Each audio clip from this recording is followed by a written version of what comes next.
découvert sur place.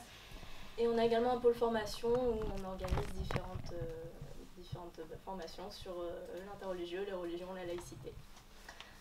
Alors donc, je te laisse présenter le thème de ce soir, les deux autres associations. Alors, Musulmans Inclusifs de France, c'est la nouvelle appellation du mouvement progressiste de France que nous avons créé l'année dernière. Pourquoi le terme inclusif plutôt que progressiste? Parce que le terme progressiste, comme vous pouvez un peu peut-être le présumer, est un terme très récupéré par les médias ou par la politique, donc ça fait une opposition un peu binariste des musulmans, un peu très ouverts, des musulmans très régressistes. Donc on a voulu choisir inclusif dans le sens où l'inclusivité parle plus de personnes plutôt que de progressistes qui parlent de valeurs qui peuvent être progressistes selon la théorie du relativisme, et donc pour chaque individu pense que c'est progressiste ou pas, mais en tout cas le terme inclusif c'est plus, ça transcende en tout cas ces clivages un peu de valeurs, et ça parle de l'individu dans leur diversité. Voilà. Donc le mouvement des musulmans inclusifs de France, c'est un collectif de jeunes musulmans ou non musulmans et non musulmans qui voudraient en fait toutes les personnes qui sont en quête de spiritualité. C'est presque pas un mouvement interreligieux, mais en tout cas on accueille toutes les personnes de toutes leurs origines, quelle que soit leur religion, etc. Toutes les personnes qui sont en quête de ce besoin spirituel, de l'entretenir ou de l'approfondir.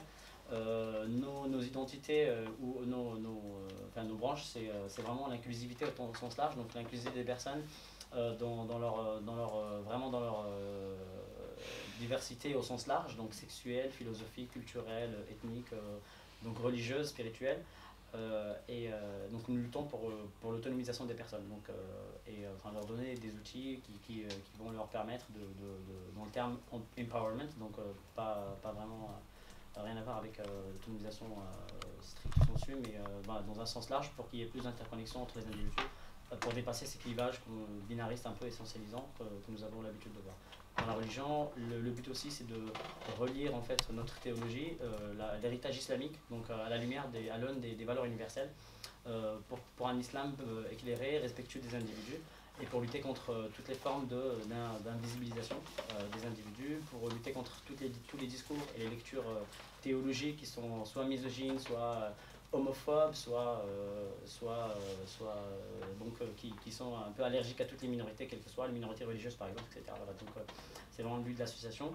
KLM, elle, c'est une association qui est internationale, qui regroupe toutes les associations queer musulmanes, donc toutes les associations LGBT, donc dans le monde musulman. Et on travaille vraiment beaucoup sur la question LGBT dans le monde musulman, dans le monde arabo-musulman, pour permettre à ces personnes-là d'avoir plus de visibilité dans ces pays-là, et pour qu'il y ait une synergie, une émulation entre ces mouvements identitaires dans les pays musulmans.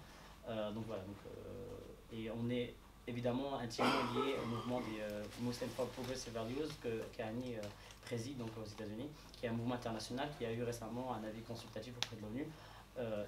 Récemment, on a signé une convention avec des organisations musulmanes qui s'appelle Alliance of Inclusive Muslims, donc c'est que Annie a signé à Genève, dont elle va vous parler prochainement. Voilà.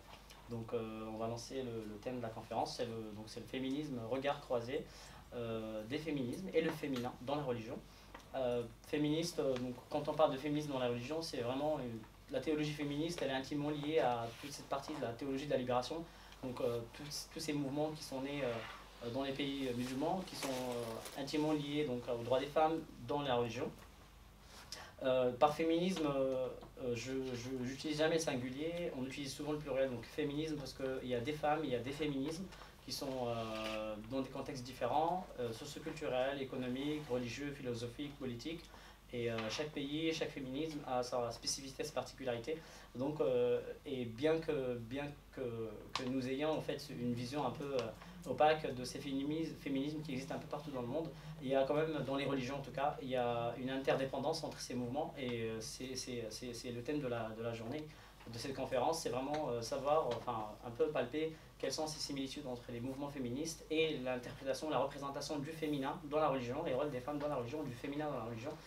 Et donc je commencerai, on enchaîne directement, je donne la parole à Madame Vanna, donc pour nous parler de ce distinguo entre le féminisme et le féminin. Est-ce qu'une femme qui lutte pour les droits des femmes, est-ce qu'elle est systématiquement féministe, quelle est justement cette nuance, cette différence entre le féminin et le féminisme. Voilà. Donc juste pour compléter, Madame Vanna, donc, est spécialiste en droit hébraïque, talmudiste, philologue et professeur associé à l'Université libre de Bruxelles. Merci. Bonsoir mesdames, messieurs, je vous remercie toutes les associations de m'avoir invité de prendre la parole ici. C'est un sujet, ce sont plutôt des sujets importants. C'est pas tout à fait du féminisme et du féminin que je vais parler, mais plutôt de l'approche juive. Mais oui, je vais dire quelques mots sur cette question parce que nous avions débattu un petit peu en amont du titre. C'est question uniquement de féminisme au départ et ce n'est pas tout à fait mon approche. Et je vais effectivement dire d'abord quelques mots en guise d'introduction. Et quand vous avez tous sans doute rencontré plus d'une fois des personnes qui vous disent « Ah, vous défendez les femmes, donc vous êtes féministe ». Et défense des femmes est devenue synonyme de féminisme et c'est une erreur extrêmement grave, c'est faire du tort aux féministes et c'est faire du tort également à la personne qui s'exprime. Alors les féministes, merci, je les remercie toutes les organisations, toutes les associations, depuis l'origine du mouvement, parce que ce sont des femmes, des associations, ici ou ailleurs, qui se sont battues pour la libération des femmes dans notre société civile. Et s'il y a eu des acquis dans notre société civile, que ce soit en France ou ailleurs, c'est notamment grâce aux féministes. Donc je leur rends hommage sans réserve. Néanmoins, être féministe et s'occuper du féminin n'est pas la même chose. Le féminisme implique une certaine idéologie, une certaine stratégie, certaines stratégies qui ne sont pas nécessairement les mêmes que celles dont je vais parler. Il y a aussi la référence au texte. Quel texte? Pas nécessairement religieux, des références à des corpus littéraires, culturels, etc. Il y a également le type de revendication que l'on peut avoir. Évidemment, les mouvements féministes n'auront pas nécessairement les mêmes revendications que des mouvements de femmes religieuses et ainsi de suite. Donc je ne vais pas m'étendre là-dessus, je voulais simplement insister sur le fait que défendre la cause des femmes peut se faire de plusieurs manières. Les mouvements féministes sont connus et il faudrait vraiment les remercier parce qu'on a obtenu pas mal de choses grâce à ces mouvements, mais en même temps, il y a d'autres modes de combat qui ne s'inscrivent pas dans cette mouvance et qui sont tout aussi honorables et efficaces, même s'ils ne sont pas aussi visibles. Donc, en ce qui me concerne, le point de vue que je vais présenter ici, c'est celui du judaïsme, du courant orthodoxe du judaïsme. Tout à l'heure, il y a Delphine Orvieler qui va nous rejoindre, qui vient du mouvement libéral, donc ce n'est pas le même courant, et donc les approches ne sont pas les mêmes, les problèmes ne sont pas les mêmes, et les solutions non plus. Donc, mon point de vue est plutôt celui donc, du judaïsme orthodoxe, que ce soit en France ou ailleurs, mais il y a des différences entre la France et d'autres parties du monde pour ce qui est du judaïsme orthodoxe. Et le troisième point, c'est que je voudrais attirer votre attention sur le fait que je ne parlerai pas de la manière dont les juifs ou les discours religieux juifs perçoivent les femmes. Je parlerai plutôt du statut, c'est-à-dire du droit, on vient de le dire, du droit hébraïque, parce qu'il y a un droit, le statut dans la loi.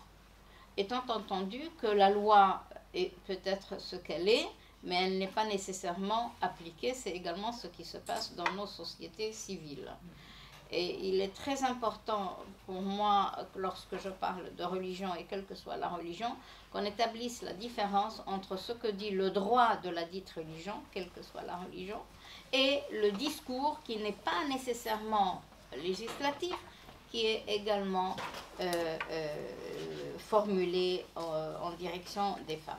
Donc, vous pouvez avoir des discours du genre, les femmes sont idiotes ou sont intelligentes, elles sont plus intelligentes que les hommes, non, elles sont plus bêtes que les hommes.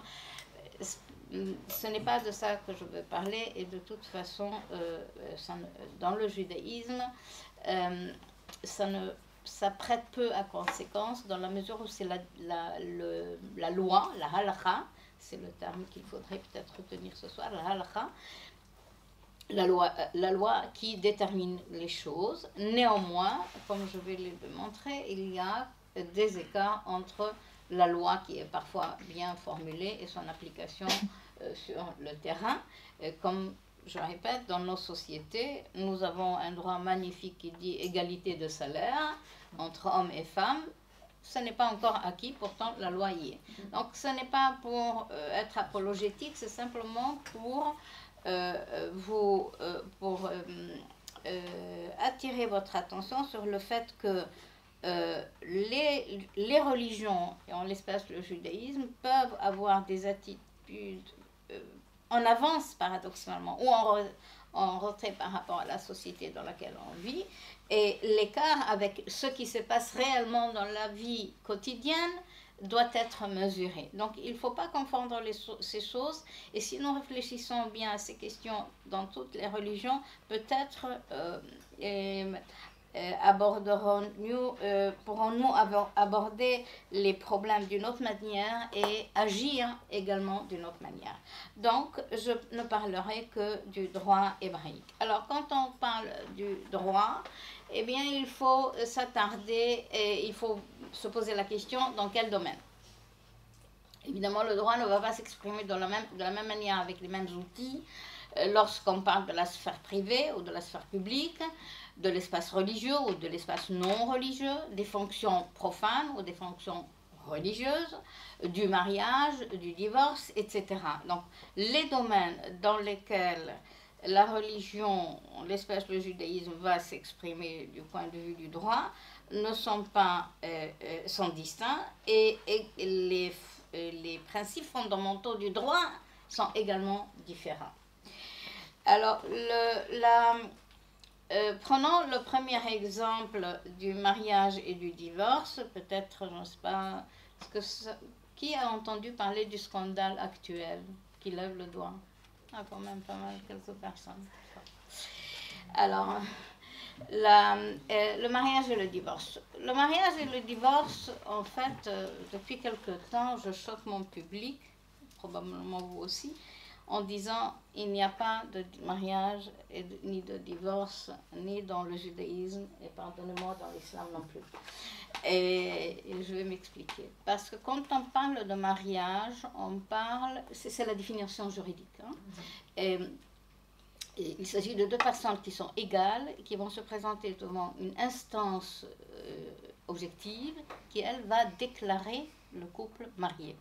C'est le mariage civil. Là, il y a un mariage. Et donc, c'est le maire, ou madame la mère, qui va déclarer le couple marié. Dans le judaïsme, et je pense que dans l'islam c'est pareil, ce n'est pas le couple qui se marie, c'est l'homme qui épouse, et c'est la femme qui accepte d'être épousée. Et ça change tout si on comprend ce fonctionnement. Et on comprendra également que juridiquement, si c'est ça le mariage, pour le défaire, eh ben, on aura recours au même procédé juridique.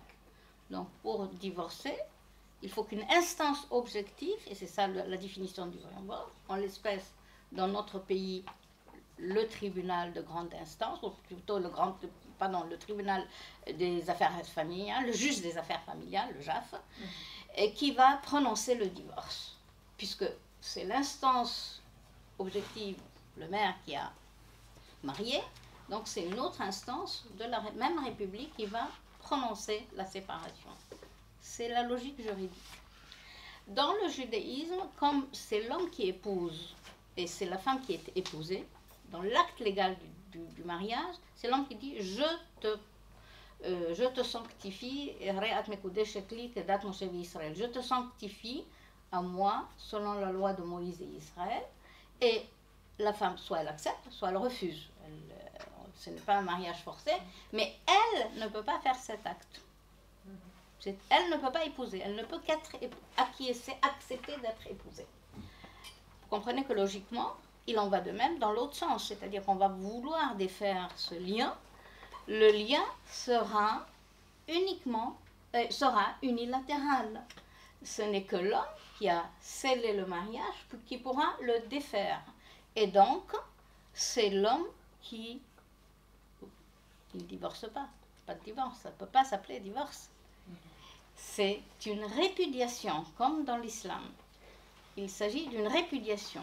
Alors, et dans toute la littérature, on va parler de divorce, à mon humble avis, et moi-même je l'ai fait jusqu'à il y a quelques années, mais depuis quelques années, je ne parle plus de divorce parce que c'est troubler également la réflexion sur le sujet. Pardon. Donc, pour rompre un lien matrimonial, il faut... donc, il n'y a que l'homme qui peut le faire, et par voie de conséquence, il s'agit d'une répudiation et pas d'un divorce. C'est ça la définition juridique de la répudiation. Et vous comprenez bien, dès lors où il y a cette asymétrie, voire inégalité entre l'homme et la femme, les conséquences peuvent être graves. Tout peut très bien se passer si le couple est correct et de bonne foi, les deux de bonne foi, il ne suffit pas que l'un des deux le soit. Eh bien, si ce n'est pas le cas, eh bien, c'est la femme qui est extrêmement pénalisée parce que la répudiation reste à la discrétion de l'homme. La répudiation se fait par un acte qui s'appelle le guet, et c'est l'homme qui le donne à la femme, et une fois qu'il le lui a donné, elle est libre de se remarier. Alors, souvent, on ne parle que du remariage, mais en réalité, il n'y a pas que le remariage. Il n'y a pas que le mariage. C'est-à-dire, tant qu'elle n'a pas, la femme juive n'a pas reçu le guet de son époux, quelle que soit la durée de la non-remise du guet, elle est mariée, même s'ils sont séparés depuis 30 ans. C'est pas une théorie, c'est un exemple réel que je donne.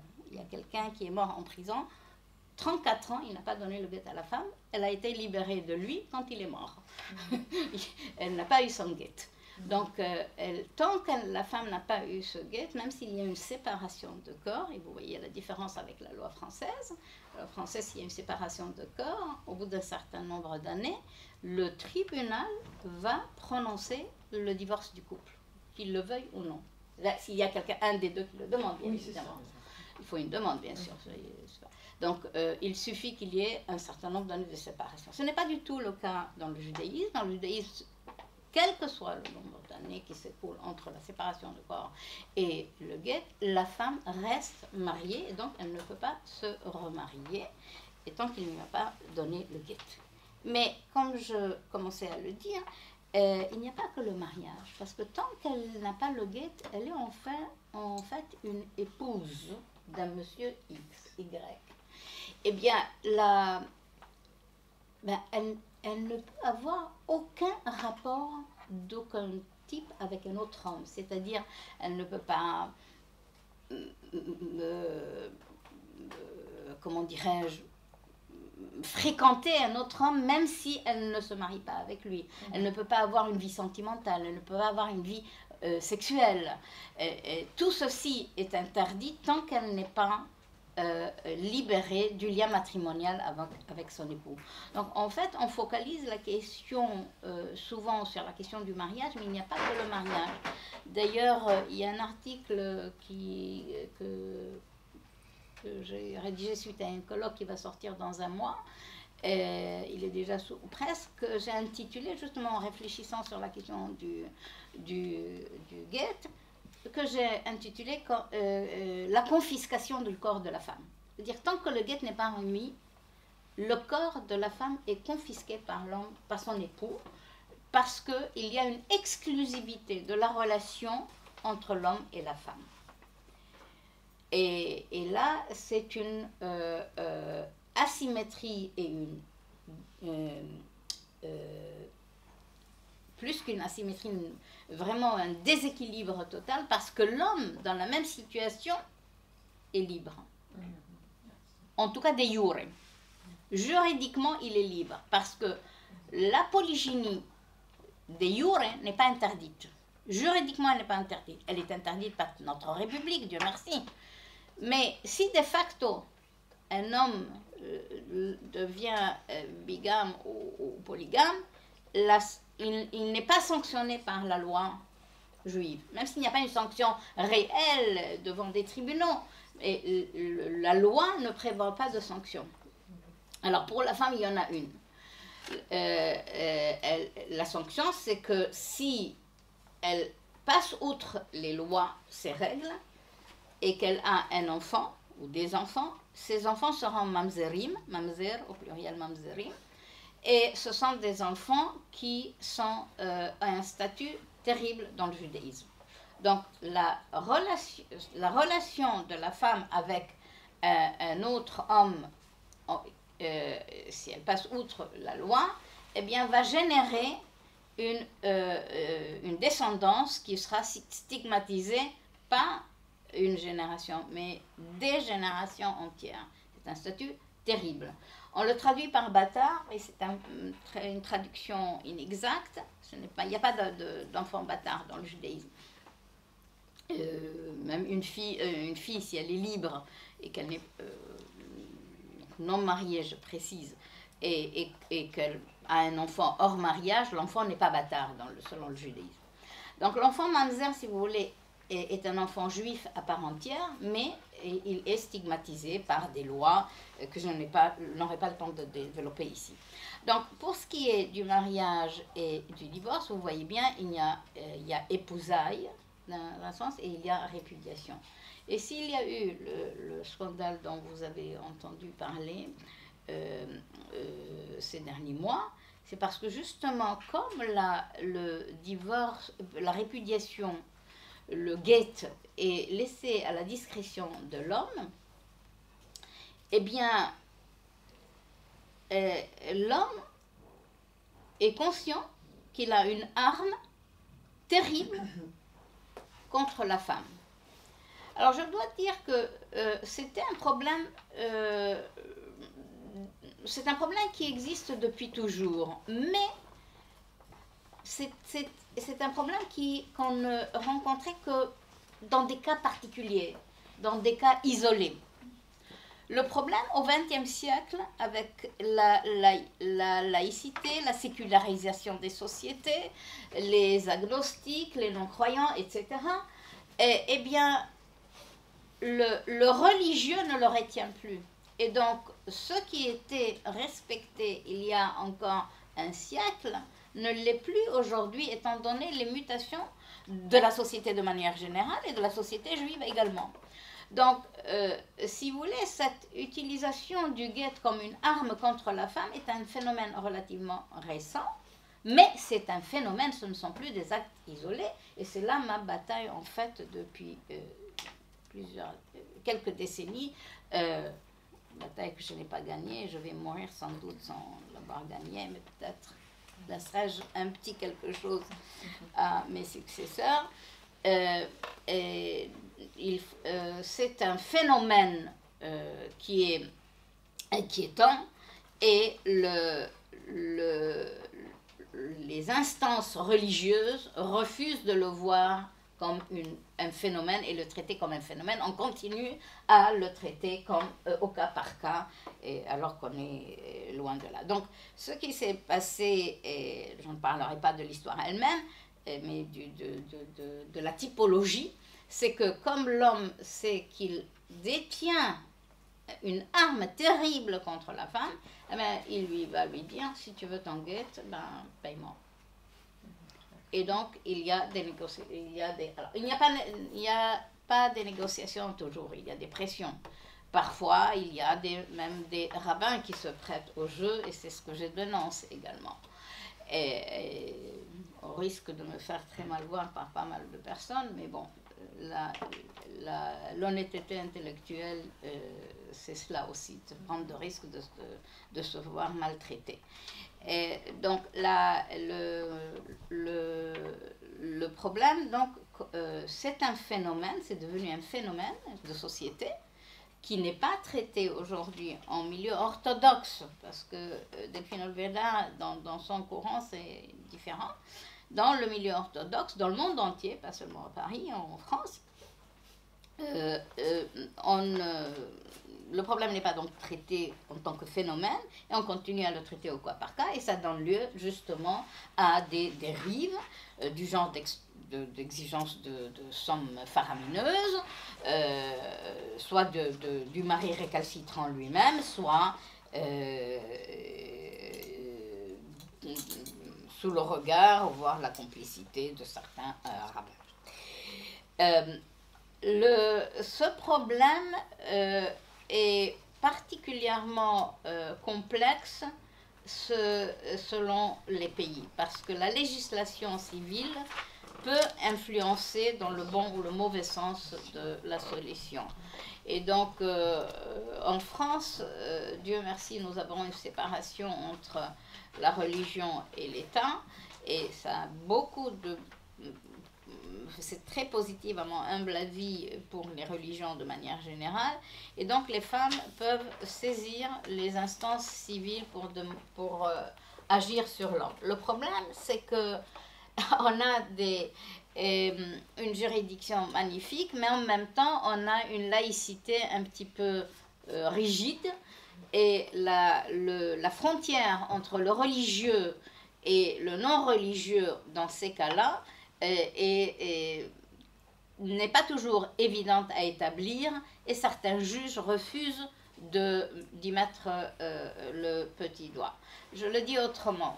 C'est-à-dire quand une femme vient et dit, voilà, mon mari, nous sommes divorcés civilement, parce qu'on ne peut pas divorcer en France religieusement si on n'est pas divorcé civilement d'abord, c'est la loi.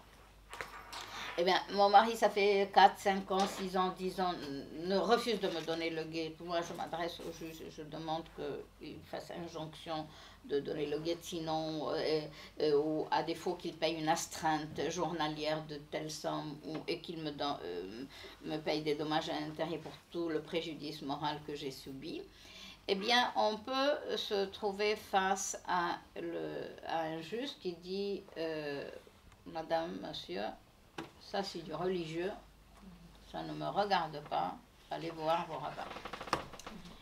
Et la frontière avec le religieux est très difficile à établir, et aujourd'hui, un de mes problèmes dans cette bataille, parce que je travaille aussi sur le terrain, je conseille des femmes en attente de guet, c'est quand nous nous trouvons face au tribunal civil, c'est d'expliquer aux juges que ce n'est pas uniquement du religieux, c'est également la liberté de la femme en tant qu'individu, et entraver, que la liberté de fonder une famille et l'égalité entre hommes et femmes de fonder une famille est malmenée, etc., etc.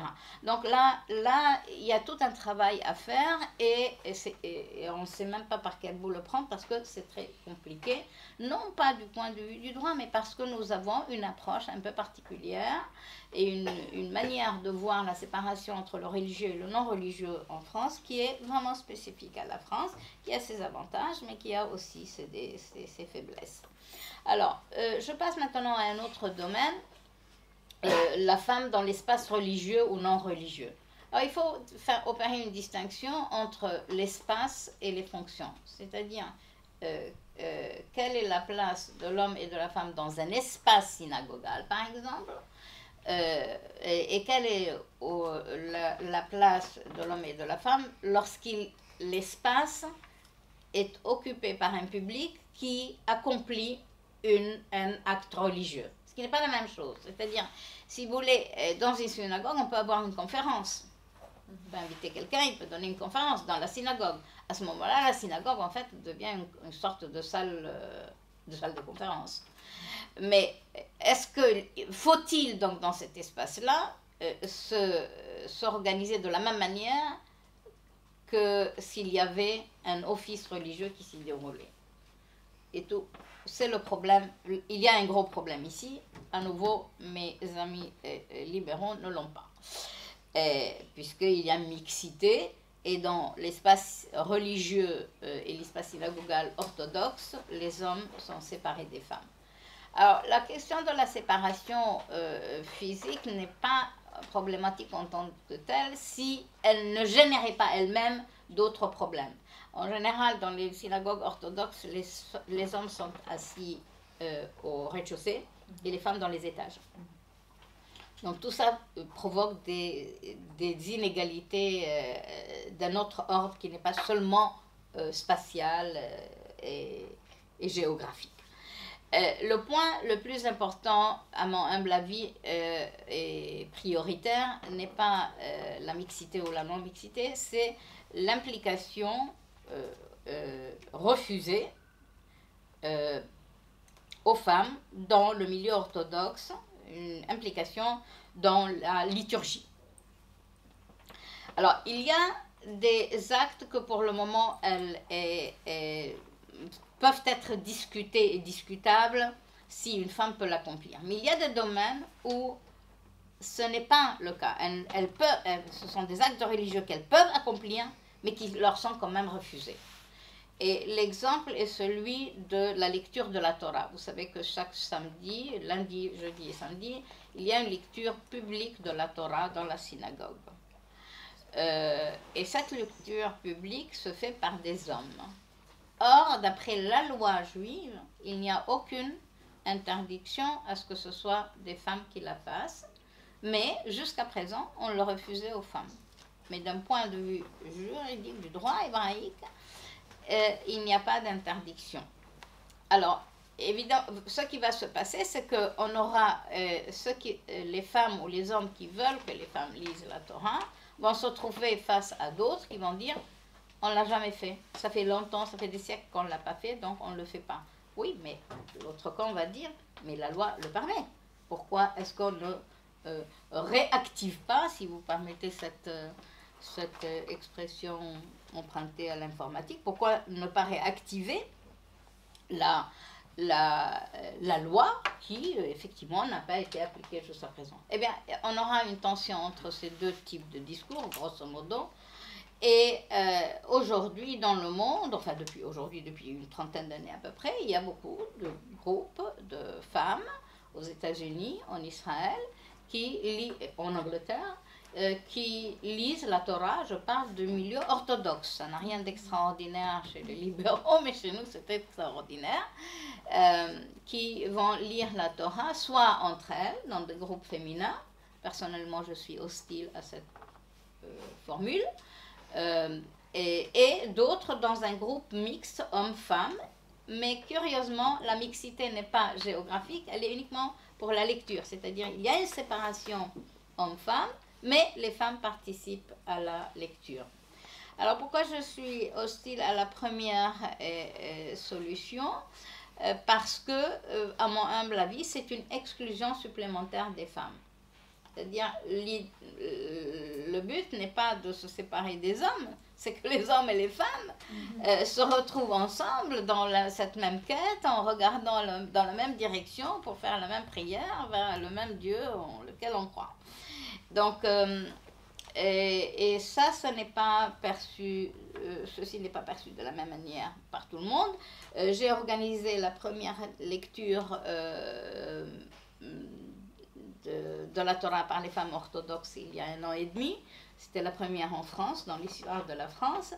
Les premiers jours et les premières semaines, on a vécu une euphorie, c'était magnifique, etc. Et après, les coups de bâton sont arrivés, j'ai survécu et j'en ai fait une deuxième et une troisième et je prépare la 4e.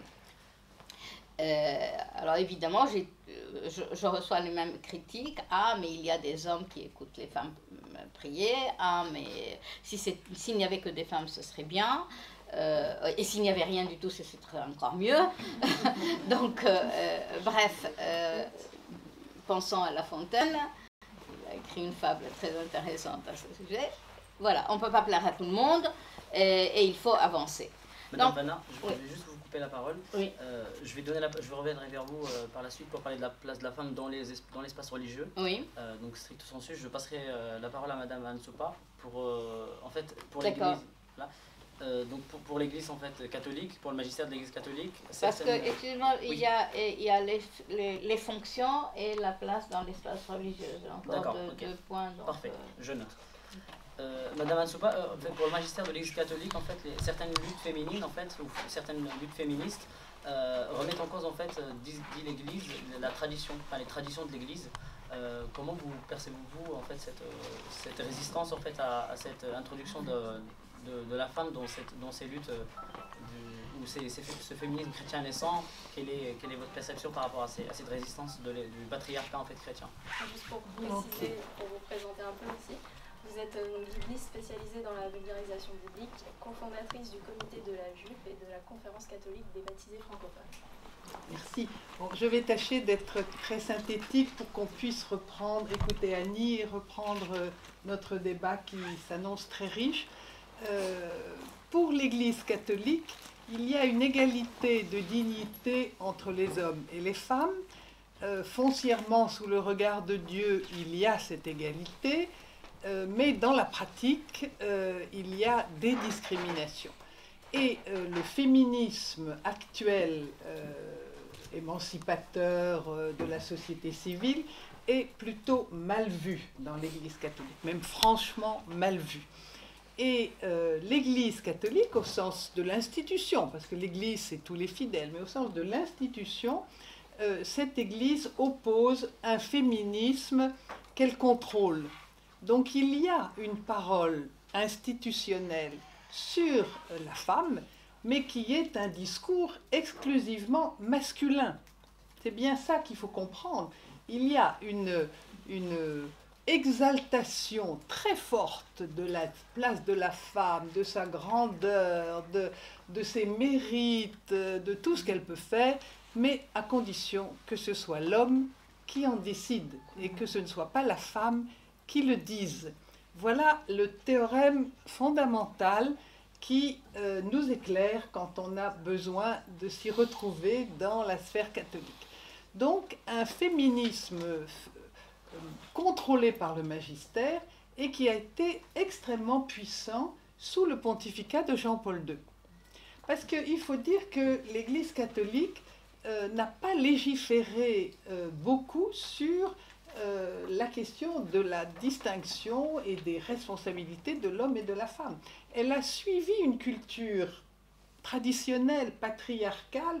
Elle est écoulée dans la société, du moins je parle de la France, hein, et c'est à partir du moment où l'émancipation féminine a provoqué un grand chahut dans sa conception, qu'elle a été obligée de théoriser sa position, qui auparavant était de facto.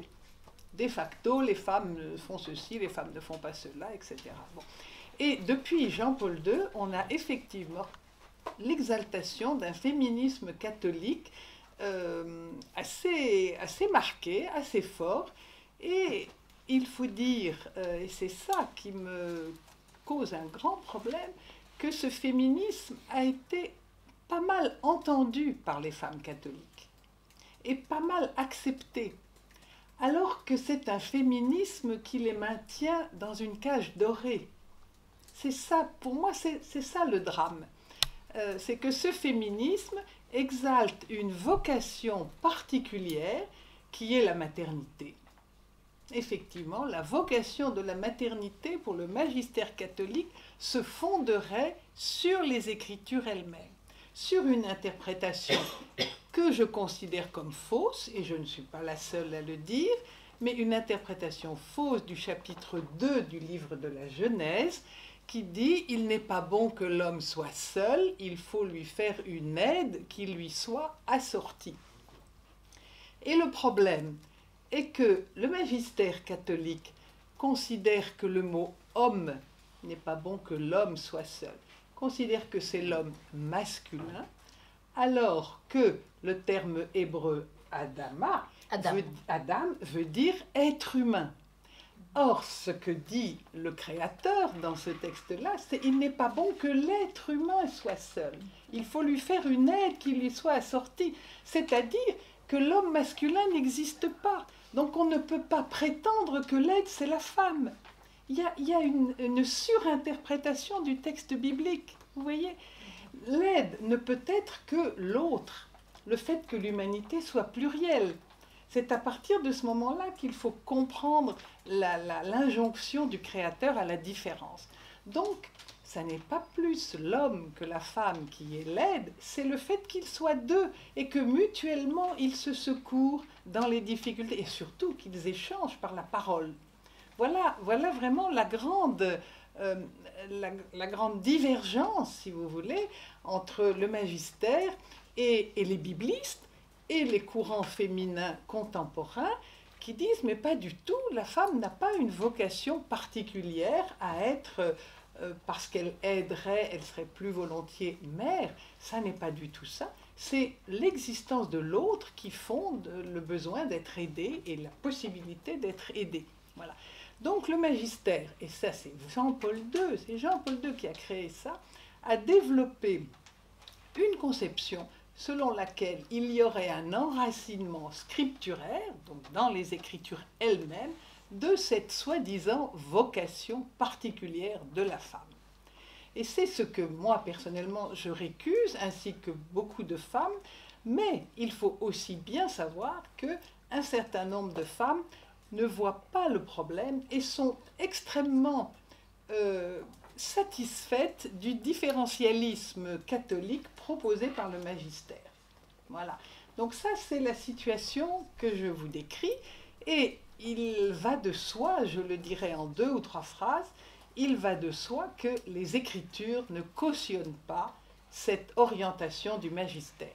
Les Écritures sont extrêmement claires. D'abord, je vous ai effectivement montré que le livre de la Genèse n'institue aucun contenu à la différence homme-femme. Le Créateur dit, il y a un homme et une femme, ils sont face à face, et voilà, et la vie tourne. Bon. Et bien sûr, il y a des dispositions dans le Lévitique, des dispositions culturelles pour dire ce qui se passe dans certaines circonstances. Bon, pour moi, c'est un fait culturel. Je ne pense pas que nous appliquions aujourd'hui dans l'Église catholique les prescriptions strictes du livre du Lévitique, même si elles recèlent une richesse anthropologique réelle et considérable. Bon, mais elles ne sont pas considérées comme applicables aujourd'hui. Par conséquent, les Écritures ne décrivent pas un état de soumission de la femme. Bien sûr, il y a des scènes de violence dans la Bible, des scènes considérables de violence. Je pense en particulier à la concubine du Lévite dans le livre de Samuel. Bon. Et cette femme qui a été violée par les jeunes de la tribu de Benjamin, et le Lévite, par drame, par tristesse absolue, coupe cette concubine en morceaux pour montrer le dégât que les autres ont fait. Mais c'est une dénonciation de la violence. Il faut bien comprendre que ça n'est pas une apologie de la violence, au contraire. Et si nous passons au Nouveau Testament, vous voyez, oui, il suffit d'ouvrir les évangiles pour voir que jamais Jésus ne fait exception de sexe. Jamais. Ça, c'est une donnée que le magistère a profondément oubliée. Jamais Jésus ne dit « vous les femmes, vous êtes comme ci, vous les femmes, vous êtes comme ça, vous les femmes, vous avez des règles d'impureté, vous les femmes ceci, les femmes cela ». Jamais. Jésus regarde un être humain et il s'adresse à lui de la même manière, quel qu'il soit. Bon. Et cette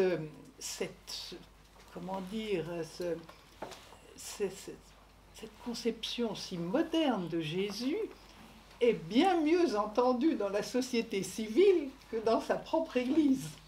Voilà, j'insiste énormément pour dire que Jésus est beaucoup mieux entendu dans la société civile que dans sa propre Église, qui continue à discriminer pour des motifs que moi j'appellerais culturels, parce que l'Église magistérielle est restée à une conception antérieure à l'émancipation féminine. Bon, Donc il y a un gros divorce entre les femmes, entre guillemets, contemporaines, modernes, et le magistère. Effectivement, il y a beaucoup d'exclusions. Exclusion du ministère ordonné, c'est-à-dire de l'état de prêtre, exclusion de la capacité de prendre la parole dans des homélies, exclusion du diaconat, exclusion des trois fonctions fondamentales qui régissent la vie de l'institution catholique, qui sont le pouvoir de gouverner, le pouvoir de sanctifier et le pouvoir d'enseigner. Ce sont les trois charges que l'Église s'est données comme mission d'accomplir. Et à la réforme grégorienne au XIe siècle, l'institution ecclésiale a décidé que ces trois charges seraient exclusivement confiées à des clercs. Et sur le moment, c'était une décision utile parce que les grands féodaux mettaient la main sur l'Église, les princes, les rois, les baronnies, etc. Donc l'Église était effectivement étranglée. Bon, donc elle a répondu à une nécessité du moment. Mais c'était au tournant du premier et du deuxième millénaire, on est en 2014 et rien n'a changé. Le pouvoir de gouverner, de sanctifier et d'enseigner reste aux mains des clercs, statutairement.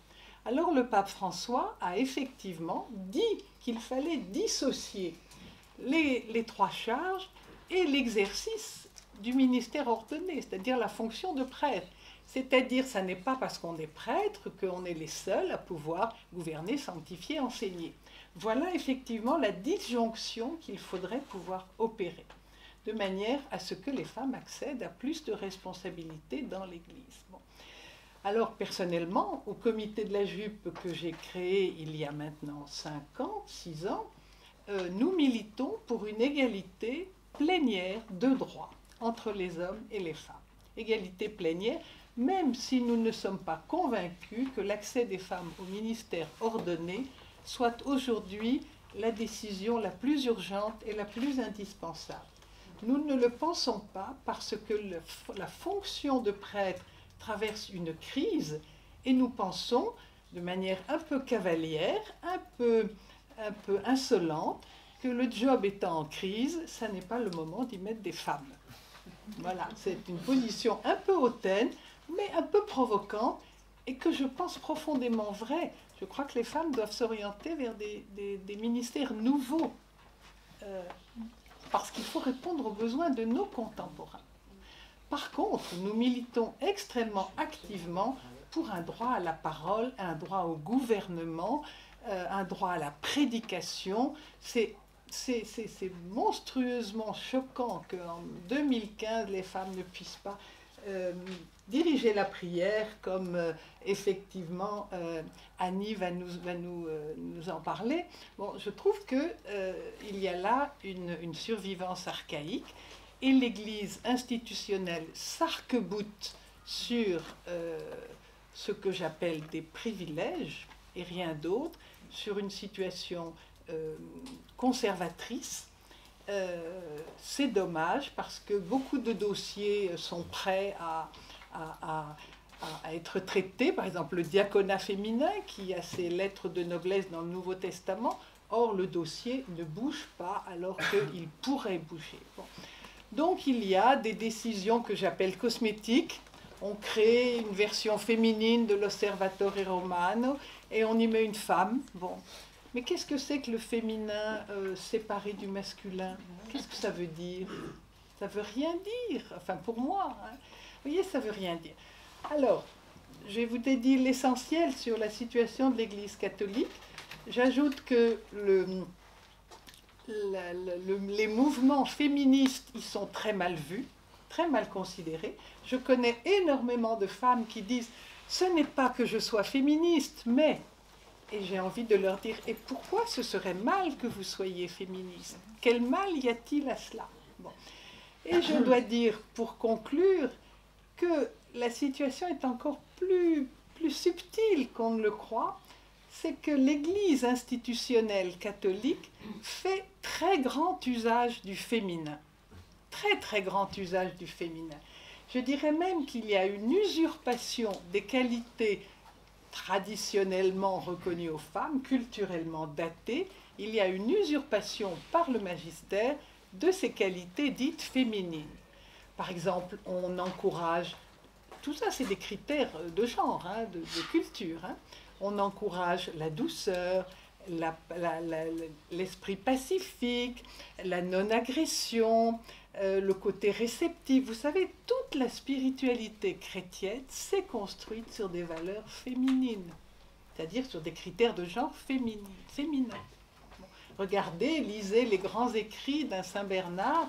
Il n'est question que de recevoir, de passivité, de venue de Dieu dans l'âme. Bon, vous avez effectivement une merveilleuse récupération de tous les attributs classiques du féminin au profit d'un clergé masculin.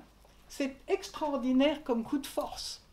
Je suis impressionnée du talent avec lequel l'institution ecclésiale a finalement éjecté les vraies femmes, a gardé le féminin et a gardé ses privilèges en défendant bec et ongles leur bien fondé. Vous voyez?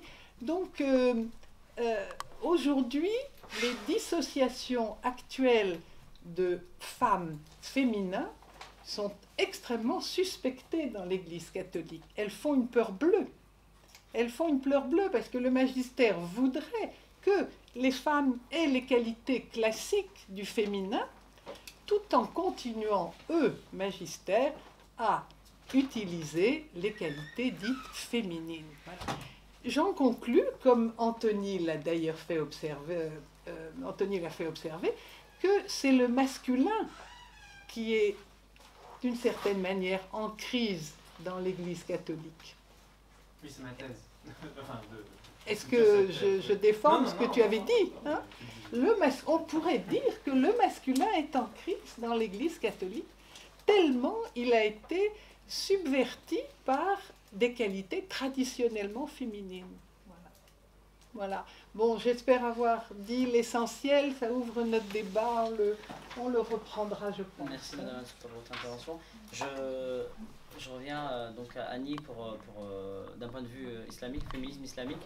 Donc en fait, je rebondis sur ce que vous avez dit sur le terme humain ou insan. Dans le Coran, insan aussi, c'est utilisé. Et l'insan, c'est un terme très neutre, donc qui est asexué, on va dire, qui reflète à la fois la femme et l'homme. Et dans plein de passages, en fait, on parle de insan, on parle pas de mara ou rajul, qui fait référence justement à cette neutralité, en fait, quand Dieu ou le prophète sallallahu alayhi wa sallam s'adresse à ses religionnaires ou à ses fidèles, il s'adresse aussi à un humain, donc au-delà de cette hypersexualisation des rôles que certains voudraient instituer. Donc en fait, je pose la question à Annie. Elle va nous parler déjà du mouvement des musulmans progressistes, de son mouvement international, MPV, et puis du nouveau projet en fait, que nous sommes en train de faire donc avec d'autres organisations musulmanes en fait, progressistes.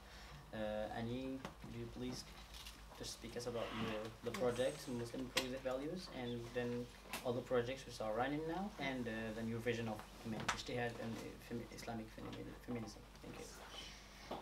Well, I guess the title of the conversation tonight is Feminism and Women in Religion. I think the word feminism has sort of a bad word in many ways, and I can understand that, especially when you have here in the Western society the feminist organization called FEM, that basically goes around topless in protests, and this kind of using on sexuality in order to advance a particular voice is not exactly the sort of feminism that those in the 50s and the 60s and the women in the United States had imagined, for example. So the idea of Islamic feminism, I think it's very important to have those two words together, because the concept of Islam as being friendly to women is such an alien concept. And I think for us as Muslim activists and feminists who happen to be Muslim, I think it's important for us to use the word combined. In two words, you counter, or I counter, the traditional, the prejudices against Islam, religion as a faith as being anti-woman. Right. So I think this particular concept is very important for me as a Muslim, and I don't shy away from using the word. But my definition of Islamic feminism is different from many of the secular definition of feminism. I too, like my counterparts here, work in changing theology, the interpretation of theology from within. The fortunate thing is we have in Islam very many examples. Sorry, do you understand me? Or I'll does translate. Okay. I mean, I Let's, just don't get in let's the do that, whole yeah. idea. So, Yeah. en fait, Annie dit que le féminisme, en fait, le terme féminisme ou féministe a mauvaise presse en fait, donc un peu partout dans le monde, parce que elle pense notamment au mouvement féminin qu'elle respecte, mais qui un peu en fait bouscule en fait cette idée du féminisme pas traditionnel, mais ces actions par exemple dans les mosquées, enfin à côté des mosquées, dans les églises par exemple, ça remet en cause en fait cette définition du féminisme qui est respectueux en fait des religions, qui est né dans ces religions, donc qui est respectueux de ces religions.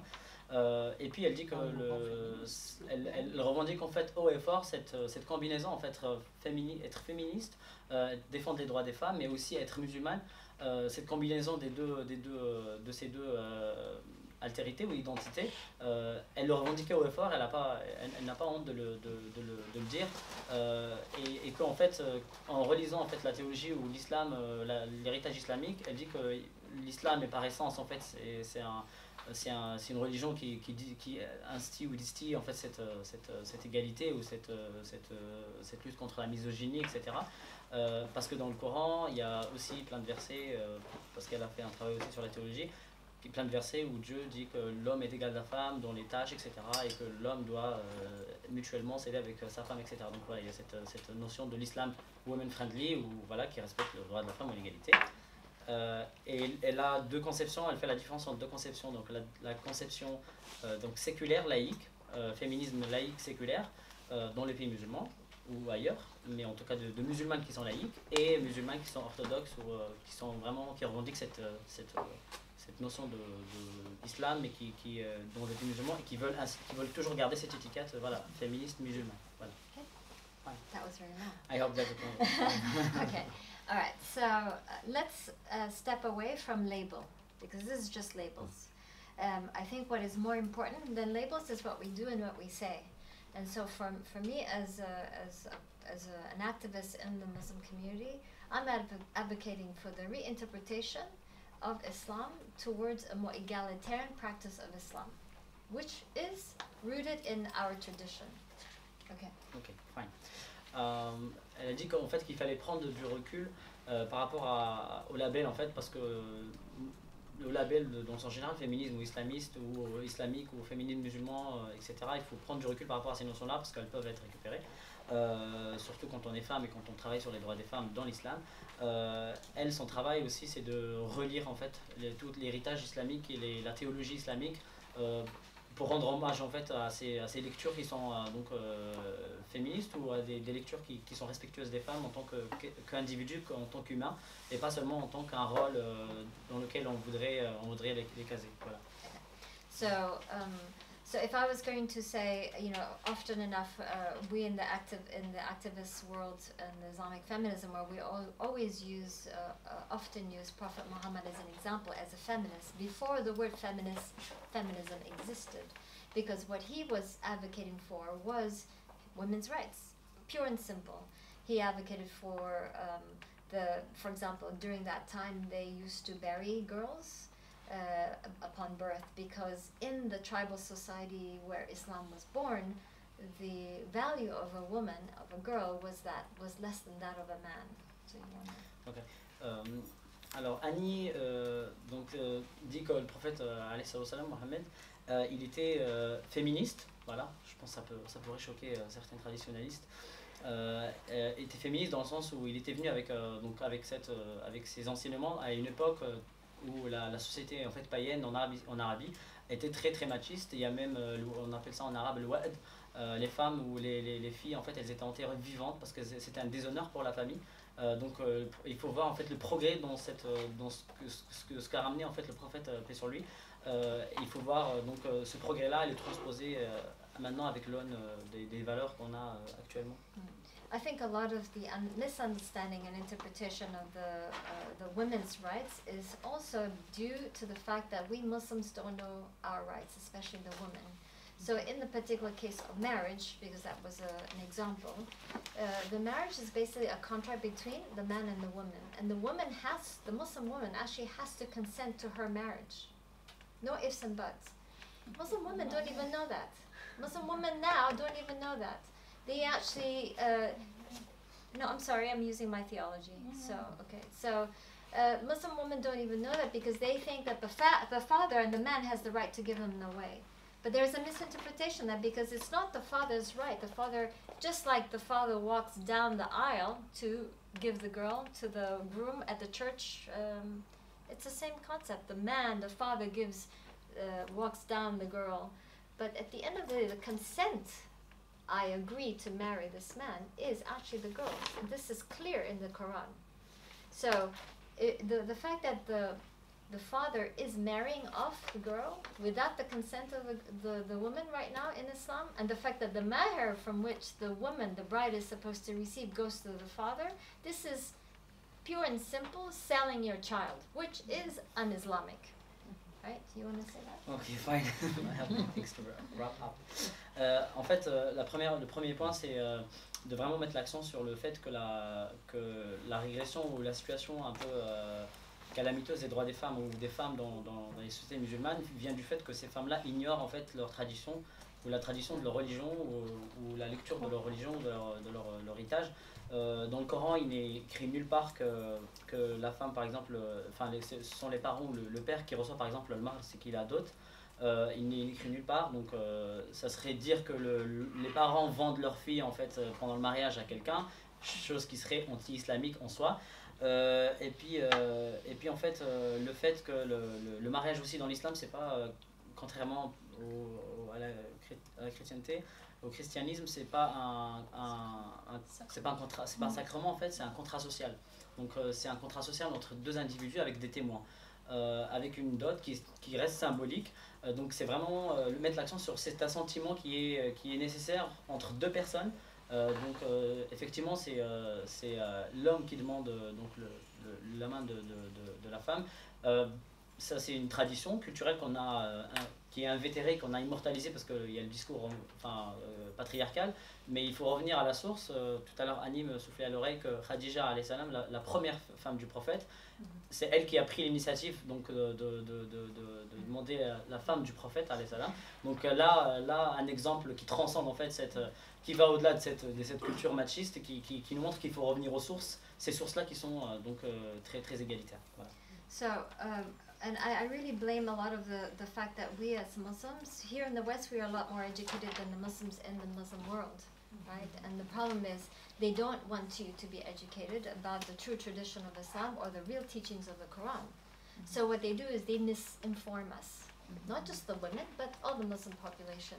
So I will give you an example. There is a program in Afghanistan where they are teaching the imams the rights of the girl, the rights of the woman in the Quran, right? Not culture, but in the Quran.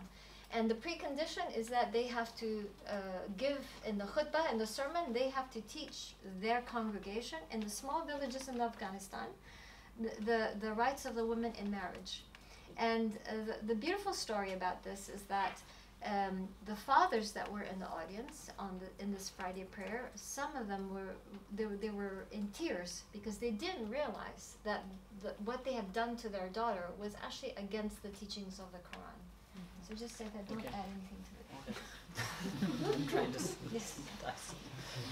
En fait, il y a un programme en Afghanistan pour éduquer en fait les parents, les pères surtout, à ce que dit le Coran en fait exactement sur cette question du mariage et plein en fait pour que ces pères aillent dans les villages et puis qu'ils répondent en fait voilà la formation qu'ils ont eue par rapport à ce que dit le Coran sur le mariage.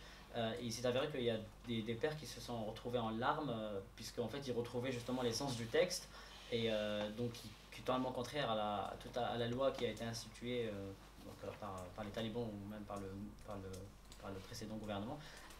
Et donc ils étaient en larmes parce qu'ils découvraient ce qu'ils faisaient, les horreurs qu'ils ont faites à leur fille en fait. Donc parce que voilà, je pense que c'est ce que je voulais dire. So, I have a quick question. How many of you believe that a Muslim woman cannot marry non-Muslim men? Put your hand up. Les personnes d'entre vous qui pensent que dans l'islam, une femme doit, enfin c'est la femme qui doit demander la femme à son mari. Non, Musulmane avec un non-musulman. Cannot marry a non-Muslim man. Ah ok. How many of them? Quels sont d'entre vous les personnes qui pensent que une femme musulmane ne peut pas épouser un autre Put your hand non-musulman? up. non musulman. Okay. Okay. You're lost. Oh my God. You're lost. Okay. So this is not true. Okay. This is also an interpretation because the Quran describes clearly who the Muslim man can marry, but does not describe who the Muslim woman can and cannot marry. Only to say that we encourage you to marry a believer. Who is a believer? A believer can be anyone who believes in a creator, in God, number one. But the reason the way the marriage is being practiced now, that a Muslim woman cannot marry a non-Muslim man, is from the tribal practice, right? Because the woman becomes the property of the husband, right? I think we heard this. This is a common story in all religions. The woman is the property of the man, and so that's why the woman becomes the property of the husband. And in the traditional tribal form, they don't want the woman takes the religion of the husband. The woman loses her family. Even she becomes part of the man's family. I mean, we have this same mentality in some of the society in Pakistan and Afghanistan. I'm sure you have read stories where the woman in the Hindu family becomes the slave of the husband's family. Okay, then stop, and then I will Oh my continue. gosh. Alors, première question. Alors, premier point, c'est sur donc ce qui est dit dans le texte, donc les textes scripturaires en fait dans l'islam, donc ce que dit le Coran sur le mariage mixte. Ou le mariage d'une musulmane avec un musulman, parce que souvent en fait les gens disent la femme peut se marier avec un chrétien, les gens du livre, ce qu'on appelle les gens du livre, mais elle ne peut pas se marier avec une autre personne. Annie dit qu'il faut revenir en fait à cette lecture là de refuser en fait ou d'interdire ces genres de mariage, c'est vraiment revenir à la société païenne, parce qu'à cette époque-là il y avait donc voilà, c'est vraiment dire que la femme est la propriété de l'homme. Donc quand on perd une femme, quand on donne une femme à un époux non musulman, c'est vraiment c'est comme si on se dépossédait de quelque chose, et ça c'est vraiment une vision tribale, archaïque de la femme, ce qu'est la femme dans l'islam. Et puis dans le Coran, rien n'interdit à une musulmane d'épouser un non-musulman, puisque les textes qui sont relatifs à cette question-là, elles ont un contexte historique, culturel, géopolitique, politique aussi, philosophique. Notamment, moi je rajouterais juste pour I want to complete just for women that why women married non-Muslim should marry Muslim men.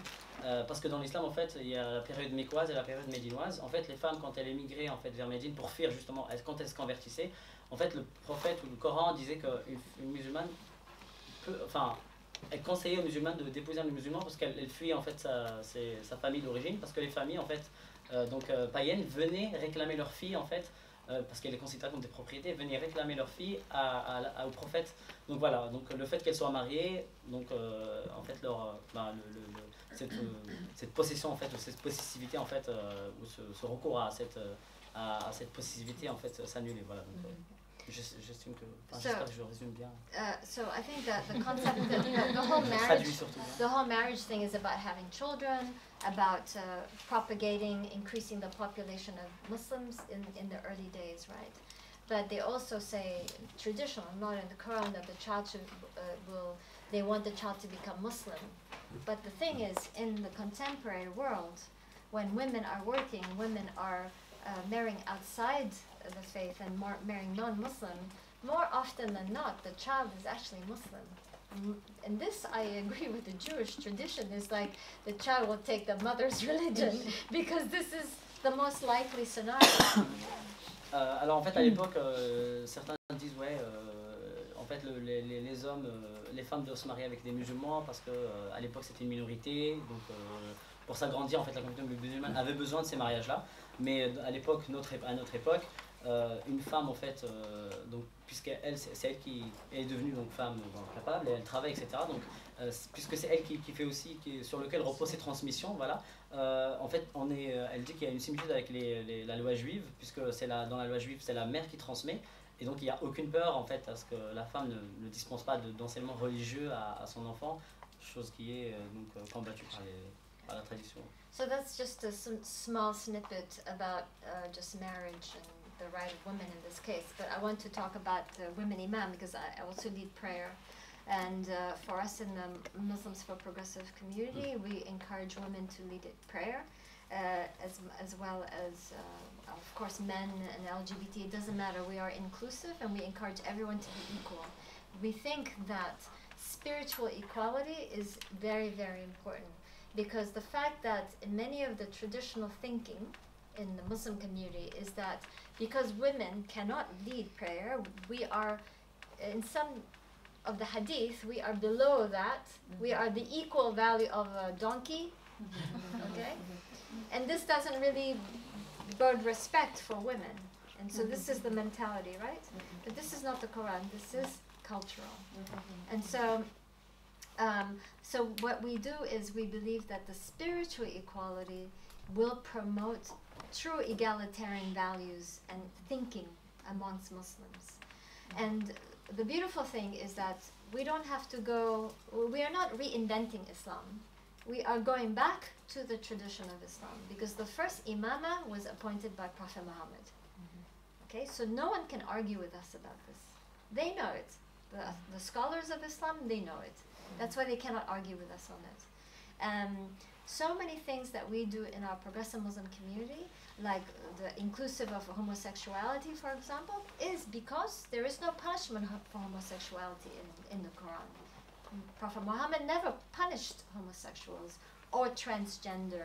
As a matter of fact, his wife had a gay friend. This is documented.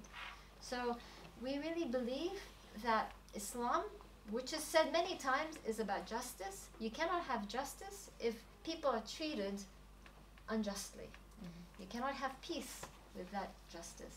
Justice gives birth to peace, right? So when Muslims say, Islam is a religion of peace, okay, what does it mean? Show me. Live it, right? Oh, I mean, things to wrap up again.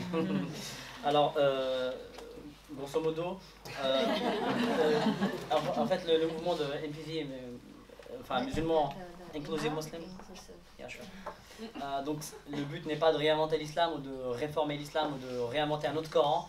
L'islam, c'est, enfin, le but de NPV, c'est vraiment de revenir en fait à la source, ce que dit le Coran, ce que disent les textes scripturaires, et en fait dépoussiérer en fait notre héritage par rapport à ce qui a été dit ou ce que la culture a voulu que nous apprenons, etc. En fait, l'imama, rien par exemple dans le Coran n'interdit à une femme d'être imam, voilà, donc rien n'interdit dans le Coran à une femme d'être imam. D'ailleurs, c'est le prophète le premier à avoir institué une femme en tant qu'imam. Et en fait, voilà, nous revenons juste vers ces essences-là, vers ces choses qui ont été un peu effacées ou dans notre héritage. Et puis le patriarcat le sait très bien parce qu'ils ont toutes les preuves que ça a été fait, mais ils le font en fait volontairement, c'est volontaire de leur part parce que ça constitue aussi une remise en cause en fait, du patriarcat, de ces privilèges qui est l'imama. Et puis il y a toute cette notion autour de la femme, le corps, la volupté de la femme, si la femme en fait si c'est la femme qui est imam, en tout cas voilà, il y a cette hypersexualisation du corps de la femme, et voilà, on sort vraiment du cadre théologique. On va en fait considérer la femme comme une source de dérive, et puis voilà, on va s'attaquer à cette en fait on va essentialiser la femme, et cette lecture binariste, en tout cas, nous, elle n'est pas bienvenue dans notre mouvement. Et puis, dernière des choses, c'est la justice. On ne peut pas prêcher l'islam, on ne peut pas dire que l'islam vient prêcher la justice ou a des valeurs universalistes de justice, de paix, etc. si on ne permet pas la vraie justice, notamment l'inclusion des personnes, donc les minorités, sexuelles, donc les LGBT. D'ailleurs, dans le Coran, rien n'interdit, rien ne dit que l'homosexualité est interdite dans l'islam, donc rien dans le Coran vraiment stricto sensu ne le dit. pourquoi les mouvements en fait, traditionnalistes excluent ces personnes-là. Donc voilà. Donc c'est vraiment une vision un peu inclusive des personnes, voilà, dans leur diversité. All right, so I will finish now to say that Muslims show progressive values because of our interpretation of Islam. A lot of Muslims are waking up that there is a different way of practicing Islam and relearning Islam for themselves. So what we are doing is we are re-educating Muslims about Islam. This is very important for the Muslim world, Muslim culture to change. Number one. And number two, we are also building we also have a United Nations status now, so we can really advocate for our progressive interpretation of Islam at the international structure. And number three, we just formed a new loose association. It's called Alliance of Inclusive Muslims, and it's around three values: human rights for all, freedom of expression, meaning because we believe that expression is your God-given right to think, to speak, right? And many in the Muslim world are deprived of that right. They are oppressed. And this is anti-Islam. The Muslim world is actually anti-Islam. Okay? And number three is the freedom of and from religion. Because the Quran is very clear. There is no compulsion in faith. It's black and white. And in Prophet Muhammad's time, people converted in and converted out of Islam like, I don't feel like waking up for Fajr today. I don't want to be a Muslim today, okay? Nobody got prosecuted for converting out of Islam. Only time that happened was during a wartime, and it was about being a traitor. It wasn't about faith. It was about war and peace and so on, okay? There's a difference. But our Muslim nations now, all the OIC, all the Islamic nations, they use this to say, no, you cannot convert out of Islam because it's punishable by death. This is nonsense. This is not Islam. So this is our position, and we are hoping that more and more Muslims will wake up to it, and we are seeing this even in the Islamic world, and that you will join our alliance. It can be individuals, it can be organization, but we want you to be Muslims because we want to build an alliance to oppose the Islamic nations on this situation. And this is very important. You can read this as a final statement, okay? We believe that we are challenging the Muslim nations to enact laws, to pass laws to make it illegal to criminalize domestic violence, acid attacks, honor killings, female genital mutilation, and forced marriages, because this is all un-Islamic. And we have the Quran to back it up, yeah? To make the laws against this violence against women really strong, that it's not just word, it's not just laws on a paper, but it's enforceable. 3, to support the women who are in this position, who are being punished by their families, like recently this woman who was stoned by her family in the court, on the street, for marrying someone she loved rather than who they wanted her to marry. Anyway, so we are hoping that, and we are saying that until the Muslim nations pass these very strong laws that protect women, they cannot call themselves an Islamic State. Bon.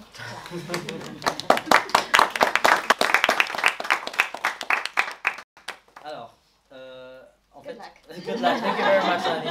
Give me work. Alors en fait, le but de musulmans, International Muslim Focus Brothers, en fait, Annie, elle est partie à Genève pour signer une convention entre toutes les organisations musulmanes qui veulent défendre une vision, en tout cas, inclusive de l'islam. Donc, premier objectif, c'est vraiment de donner aux gens, en fait, des outils d'autonomisation. Donc réapprendre, donner aux gens des outils pour que ces personnes-là se réapproprient leur religion, leur héritage islamique, parce qu'il y a une certaine ostracisation, opacité des enseignements religieux dans certains pays musulmans. Maintenant, notre collectif a eu un avis consultatif auprès de l'ONU, donc ça nous permet aussi d'avoir une représentativité auprès de l'ONU pour justement, pas prêcher la bonne parole, mais ou dire que nous disons la vérité, mais en tout cas dire que l'islam c'est aussi en fait en opposition à des courants traditionnalistes ou qui utilisent notre cas ou instrumentalisent notre religion à des fins politiques ou idéologiques ou dogmatiques. De dire aussi notre vision de l'islam qui est plus inclusive des personnes, respectueuses des individus, sur 3 points essentiels, donc les droits humains. Donc quand je dis droits humains, c'est les droits de l'homme, donc indivisibles, donc tous les droits humains, l'égalité, la justice, la paix, puis la liberté d'expression, donc la liberté d'expression religieuse, la liberté d'expression expression journaliste par exemple, ou en Pakistan par exemple il y a des lois contre le blasphème et on voit bien que c'est aussi utilisé pour faire taire des voix, etc. Donc on est pour la liberté d'expression complète et intégrale. Les gens ont le droit de s'exprimer, voilà, ou de changer de religion, de se convertir, etc. Donc se basant sur le 3e point qui est non contraint dans la religion, l'islam, il y a un verset très clair et explicite sur le fait qu'il n'y a aucune contrainte, aucune contrainte dans la religion. Ça veut dire que la religion se base sur cette démarche volontaire, spirituelle volontaire, donc il n'est pas question de forcer les individus à embrasser une valeur ou une autre. Et puis, 3e des choses, Annie, what did you say at the end? I'm sorry, I didn't get you. Et puis en fait, for people to join in, yeah, sure. I mean, based on these 3 yeah, sure. Et puis Annie lance un appel à toutes les personnes qui veulent défendre justement cette vision pas libérale, pas progressiste, mais en tout cas respectueuse des individus dans leur diversité, à se joindre à ce mouvement-là pour aussi en fait contrebalancer ce qui se passe dans les pays musulmans, parce que les pays musulmans se basent en tout cas sur les lois islamiques ou sur le Coran pour gouverner. Chose aberrante puisque la cartographie des pays musulmans se confond avec violation des droits de l'homme et abus des droits de l'homme. Voilà, donc c'est le résumé. I said that I mean the map of the Muslim world, I mean we can confuse it with human rights abuses and violations. So. Alors je repasse la parole à Madame Vanna.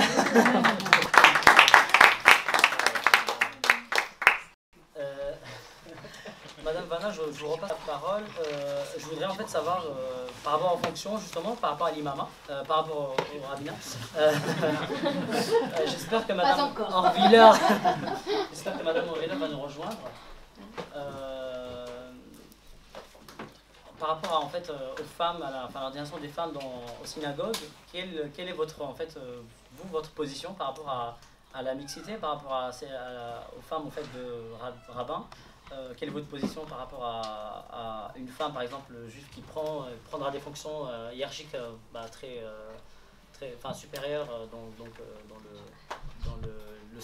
dans la structure juive? Quelle est votre position sur cela? Alors, vous qui vous dites, vous militez pour les droits des femmes et pas pour le féminisme, on va dire, sur ce sujet.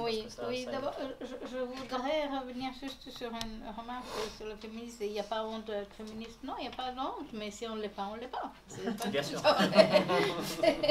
C'est pas une question de honte ou de quoi. C'est toute une idéologie, une stratégie, des revendications, ce qui n'est pas la même chose que quand